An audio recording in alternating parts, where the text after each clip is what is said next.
What it is, what it do, cyber world. It is your girl, the one and only Ash Brown, and this is Ash Brown Uncensored. On this program, I talk a little bit about everything. It may be pop culture related, but it's probably Ash Brown related. So you gotta stay tuned to see what I'm gonna talk about. Well, today, I'm gonna talk about something that randomly occurred to me this week. You know, it's like you go through life and sometimes it's just so fast. You're just going through things and compartmentalizing stuff, and you pretty much forget things. Things that happen, things that are part of your life, and things that really helped you to become you. And so we're going to go back to the time where we moved to Georgia. So we moved to Georgia as a family, and I was 6, and it was actually on Halloween, all right? I was the most disappointed 6-year-old ever to have to move down on Halloween. I remember pleading with my mom, oh my gosh, please, I just need to stay. I'll stay with grandma and grandpa. So, I'm around an authoritarian figure, I just really want to have this last Halloween in the Bronx. And I was told no. I was like, no, we got to go as a family. I was like, yeah, I love y'all and everything. And I'm coming to Georgia. I just want to have this last Halloween here. That's all I want. Yeah, that didn't happen.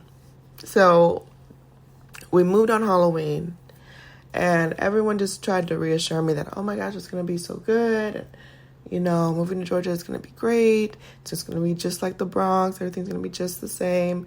It's just a different atmosphere. That was not true. New York and Georgia are day and night. They cannot be compared. In my opinion, they cannot be compared.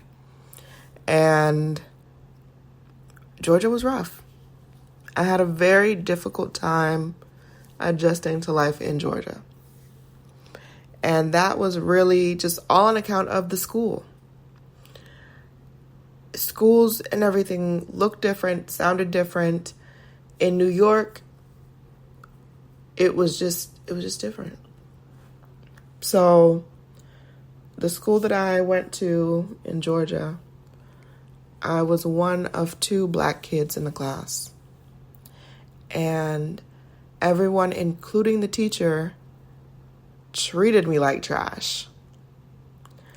And I remember being 6 years old and being so confused. I'd never been discriminated against. Not to my knowledge. Up to age 6, never. In New York, I had friends of all different backgrounds, of all different creeds, of all different nationalities. And we were just kids. Yeah, even in New York, I got bullied some. I did. I got bullied some, and I told my mom about it, and she came to school and straightened that little person out, and we were good for the rest of the year. But Georgia was different because they were treating me different because of my complexion. And I knew that because they would say it. I had kids coming up to me and asking, well, why is your skin so dark? Why are you that color? Why do you look like that? And I remember being just perplexed with the question and just telling them well, this is the way that God made me. And so I made one little friend, shout out to Cynthia Broadnax. She was my only friend for the first 2 years. And one of the main ways that I was able to kind of soothe myself and try to fit in but still wasn't fitting in was New Kids on the Block. New Kids on the Block were my soothing mechanism. Now, prior to moving to Georgia, I didn't know about New Kids on the Block. I had no idea who they were. Didn't really care. Just wasn't exposed to their music or anything.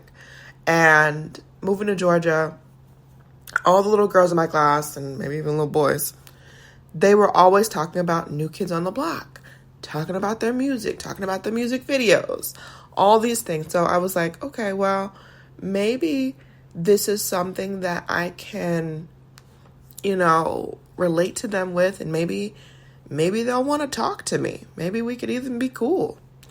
And so I really just fell in love with New Kids on the Block because the songs and trying to relate to my peers, it was all a process. So absolutely loved them. And then my mom understood and knew that I was having a very, very difficult time. I was struggling. And I think she just didn't know how to help. And it was just such a unique situation.